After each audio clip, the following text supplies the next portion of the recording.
one point, we got to interview Elon Musk at his house in Los Angeles.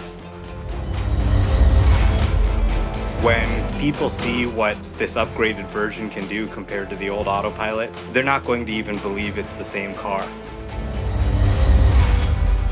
I think what the world needs to accept, and what Korea should understand as well, is that we are 100% moving towards a self-driving world with millions of AI robots. There should be no question about this now.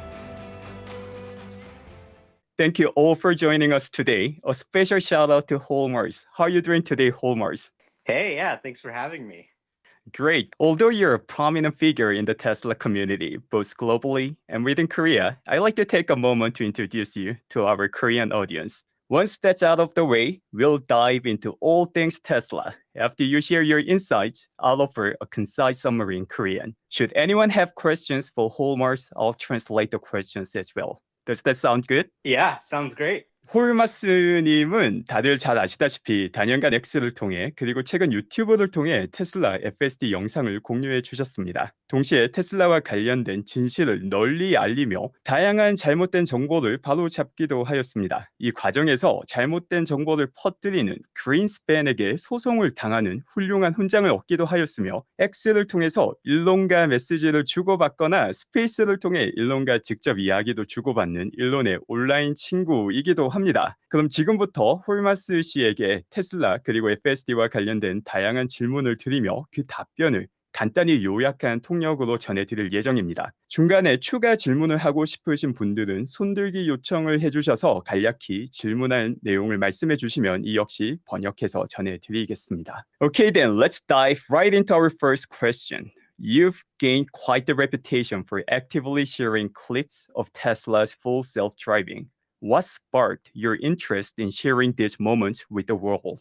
Yeah, great question. So I think autopilot is really what drew me to Tesla initially. I mean, I think electric cars and everything are great, but what really captured my interest was in 2014, almost 10 years ago now, when I first tried Tesla Autopilot. Back then it was powered by Mobileye, an Israeli company, and my dad bought a 2013 Tesla Model S, or maybe a 2014, I guess, and it had that autopilot. So I was just blown away by I saw it. Even then, it could drive between the lanes fairly well. I was very impressed, and I realized back then that this was going to completely change the way people get around, the way people travel. And I've been following it ever since, making videos of it, even back before FSD. And then at one point, we got to interview Elon Musk at his house in Los Angeles. And when we were talking about the FSD, and he said, I'll send you the early build as soon as it's ready, the developer version. So I was one of the first 200 people outside of Tesla to try the FSD beta in October 2020. So since then, I've been using it over the last 3 years. It's gone from barely being able to drive straight to now being able to drive an hour, even through complex traffic in California, sometimes without me having to touch a thing. And, you still have to correct it from time to time, but it's just getting more and more rare. And with V12 now and all of the computational power they're adding with Dojo, they're just going to take it to a whole new level. So I'm really excited for this to launch internationally and for Tesla users all over the world to see what the team has been doing. It's just going to blow everyone away when they see what a difference the FSD is compared to the autopilot they had before.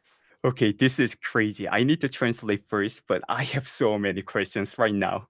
So, Holmars, I have a question about the interview you had Elon Musk. Do you personally keep that interview? Is there somewhere we can actually see that interview? Yeah, it's on YouTube. If you search Third Row Tesla interview with Elon Musk, the whole video's there. It was about 4 hours. He let us stay at his house. His mom, May, came in. Kimball came in. And May ordered us some sandwiches. We had lunch with them. We were just blown away that he let us stay there for 4 hours and hang out with him and his family and ask him so many questions. That's totally insane. You have to share the video through X after this space. Okay, then let's move on to the next question. At what point did you start experimenting with Tesla's FSD features? You kind of answered previously, but maybe you can tell us more about the details of FSD features. Yeah, so with the autopilot before, they could already do a lot of things. They could basically take you from highway on ramp to highway off ramp. They could change lanes on the highway, but it was much more basic than what we have today. It didn't work all that well, and it was really limited to highways. With the FSD, they made their goal that you should be able to name any point, and the car will take you entirely there. Ideally, you don't have to touch anything or give any input at all. So that's really the goal of FSD. And when I started trying it in October 2020, I remember the first time I turned it on, it was very shaky. It couldn't really drive straight that well. It was a little bit scary, but then I saw it make a right turn for the first time. I'd never seen my car make a right turn on its own. And then I saw it make a left turn on its own, and I was just blown away. I said, "Wow, this is going to change everything. If you can do this with just computer vision, if a computer program can look at just the camera and figure out how to drive the car, this changes everything we know about AI and robotics and the impact that's going to have on our life near term." So I think when people get it here now in California on the latest version 11, it can now do entire drives on its own. It can handle roads with lane lines, no lane lines, highways, city streets, roundabouts, pretty much anything that you can think of, it can handle it. And now with version 12, they're going to a completely end-to-end system. It's entirely AI, where they look at the images and they predict the output. So a big focus right now is expanding internationally. When people see what this upgraded version can do compared to the old autopilot, they're not going to even believe it's the same car. With just a simple software update, it's like the car comes to life and its driving is going to be dramatically more human like. It'll be able to go around stopped cars and do all kinds of things that the current version couldn't even dream of. That is awesome. Okay, there was actually a great expression that you said. We'll see the life will brought into the cars. I think that was amazing expression. And I have another question related to FSD. So now let's talk about the evolution of FSD. Has your viewpoint on Tesla's FSD evolved over time? The pace of its update and the quality and quantity of the update? If yes, what served as the tipping point? I think you just look at Optimus, the video that the Optimus team posted, and it looks lifelike, right? It's moving just like a human. They've designed it to be just like a human. The software powering this bot is actually the same software powering the car. The hardware powering the bot is the same hardware that's powering the car. Same chip. And it's actually a chip made by Samsung here in the United States. Tesla works with them to produce their custom designed FSD chip. And so you don't see it, but you have this robot in your car. It can drive the car, right?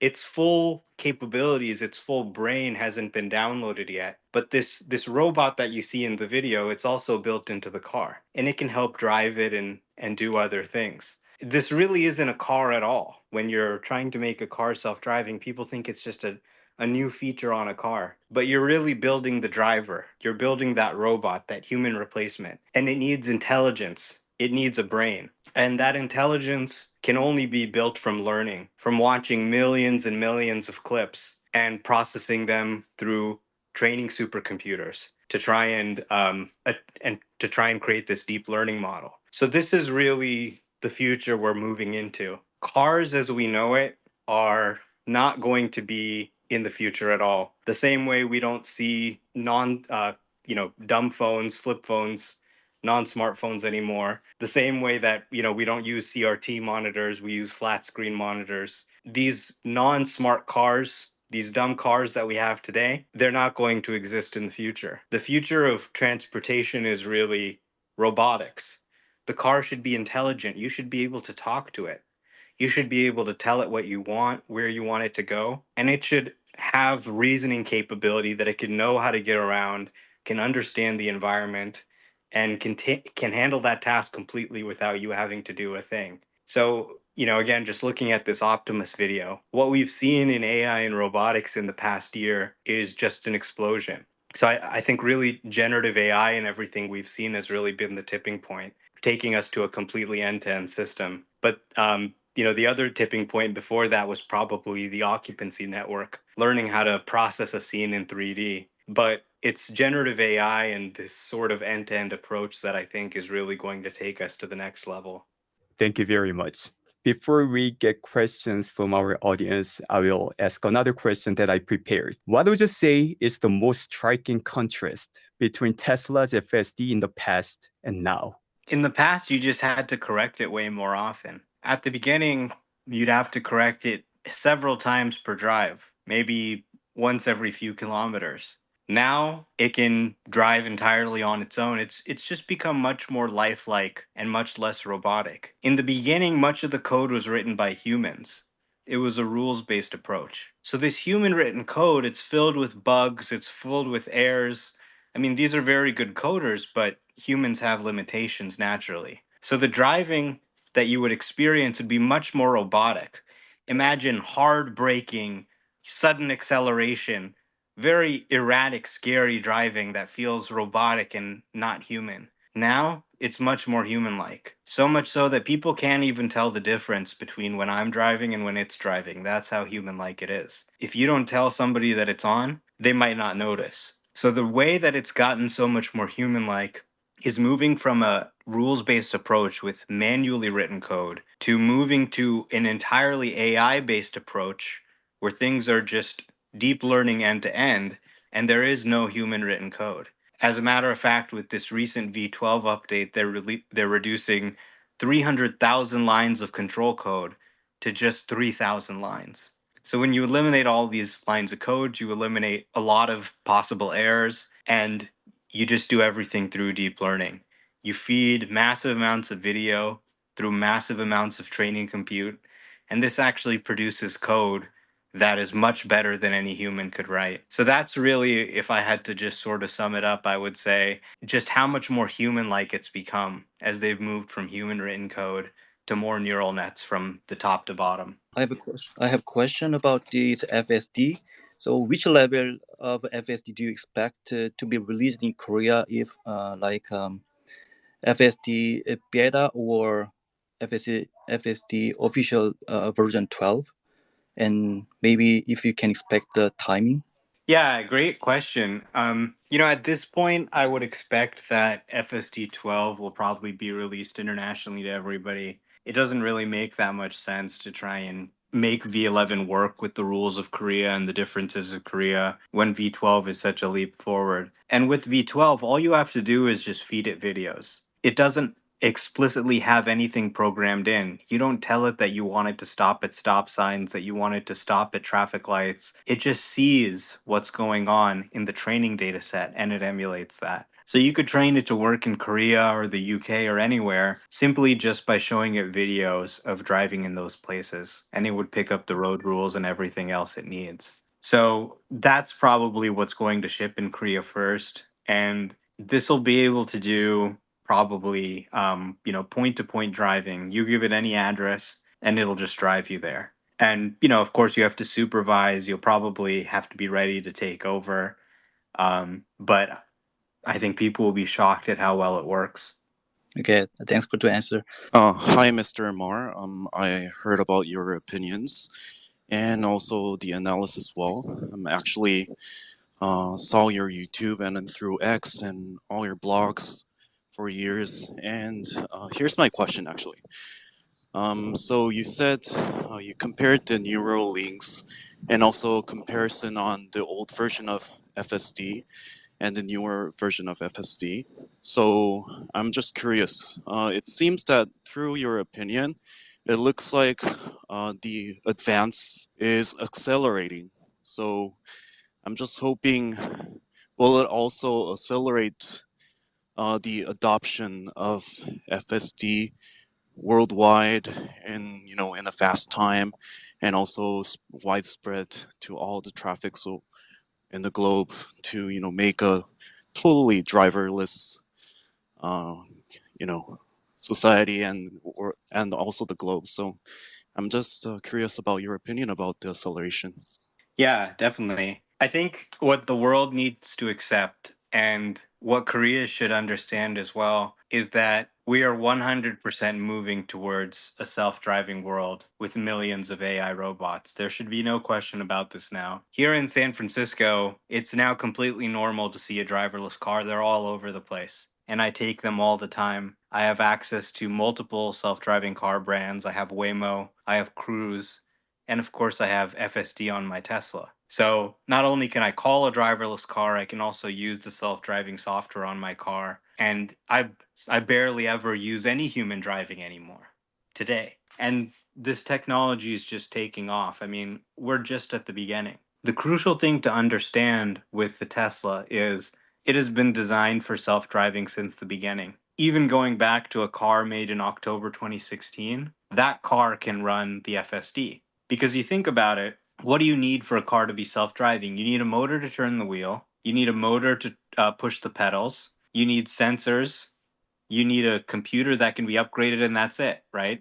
The computer in the Tesla can be taken out and upgraded. They've done that before. The cameras can actually be taken out and upgraded as well. So they have, they actually pop right off. So that's all you need. The only thing that's missing is the software. And we're still discovering how to make software that unlocks the secrets of learning. We're just starting to unlock the secrets of learning. The way that humans figure out how to do everything. We learn, we watch, we listen to each other. We don't have things manually programmed in from birth. So when you look at how a computer learns and how a human learns, they're very different today. I can take a baby and teach them how to do a task very easily that a computer will struggle with.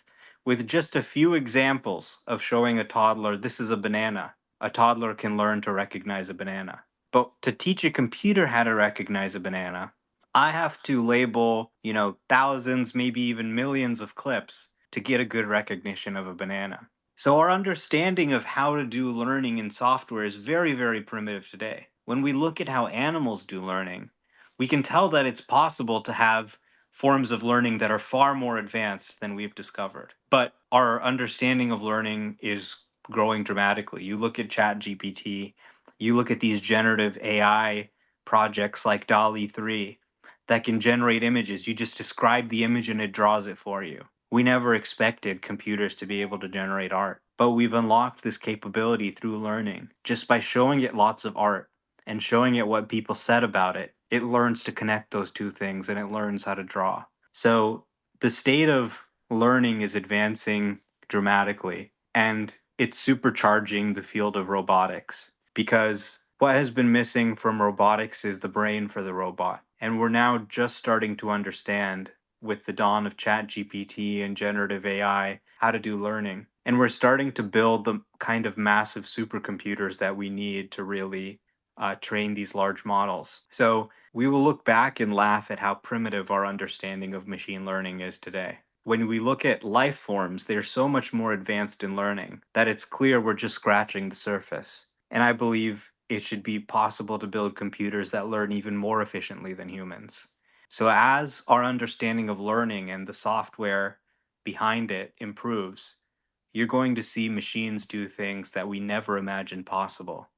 I mean, even just 12, 24 months ago, I never imagined software making art or writing a computer program for me or driving my car as well as it does. But machines will actually exceed us in all of these areas. They will be better than the best human on earth. Thank you for your answer. I have another question. What can we expect to contribute to X in this app by using X more often? That's my question. Yeah. Yeah, it's an interesting question. I mean, there's a lot of AI happening here on X as well. If you really think about large language models and the latest AI, their ability to understand language and interface with it is potentially game changing for an app like X, where now it's not just passing along messages, but can actually understand them. So I think you'll start to notice already today in your timeline algorithm, you'll see tweets grouped together that are similar without even necessarily needing to understand the same word or include the same word. The timeline will begin to understand the meanings of tweets and put them together. And when you like one tweet, also give you other similar information about the same topic. So I think generative AI is going to completely change how we use X. You'll be able to do things like say, I want you to search for videos of videos from Korean Tesla owners who are trying FSD. And it'll be able to actually understand multiple languages, find what you're looking for without you having to exactly match what words are in the tweet. Thanks for sharing your insight. Yeah, so far, the discussion was great, and I like to focus a little bit on the other side of FSD. In your opinion, what do you think is the best and worst part of FSD? Well, the best part is that it works even when you're not using it. Even when you're driving manually, that understanding of the world is protecting you. So not only do they use this understanding of the world to drive your car, but for free to every Tesla driver in the world, even those who didn't pay for FSD, they get the advantage of that FSD technology to help them avoid accidents automatically. So, of course, you've probably noticed your car beeping at you when there's something you're going to hit, braking automatically, lane departure avoidance where it tries to keep you from swaying out of the lane. The team says they want to make a car that's basically impossible to crash, where even if you fell asleep and floored the accelerator, you still wouldn't hit anything. So, this I think would be huge and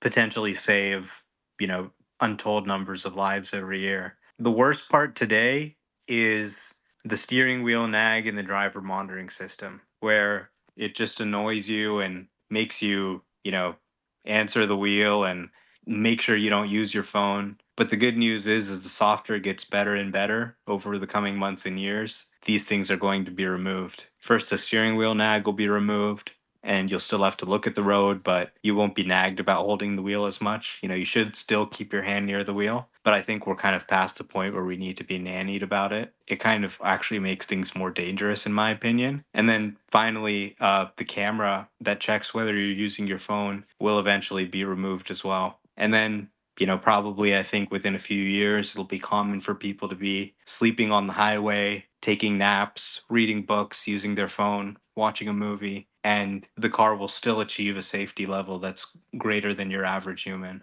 Thank you. Do you foresee Tesla's FSD reaching the finish line either this year or the next? Meaning, would it achieve full self-driving? No, I mean, it's hard to really know what when we have true universal self-driving. I mean, we already do have self-driving in some capacities, but it's really just a question of scaling now. And it's very difficult to predict. Many people have tried to predict over the years, and nobody can really predict it. But, I'm kind of just enjoying what we have today. I think what exists today is already incredible, and it's getting better at a rate that's increasing. It's getting better faster and faster. So the way I think about it is there really isn't a finish line. Even after people are driverless, we'll always still be improving it, making it safer and safer. The threshold that really matters is when does it start crashing less than a human without human supervision? And I think when it gets about twice as good, then at that point, it's just why would you drive when there's a way to get around that's twice as safe? So I think that's really the key milestone is when is it safer than a human unsupervised? I'm not sure whether it's going to get there this year. It could. Maybe it'll be next year. It's a little hard to predict, but honestly, I don't worry too much about when it crosses that threshold. I'm certain that it will cross that threshold, but I'm more just enjoying using the technology in the form of, the driverless cars that exist and in the form of FSD beta, which can now do most of my drives without any takeover. Almost anything I ask it to do, it just does the drive. So I'm not, obviously when I can do it driverlessly, when I can sit in the back seat, that's going to be a huge milestone. But honestly, I'm just enjoying so much using the software that's already out that it doesn't really worry me whether it's going to be this year or 6 months from now or 2 years from now.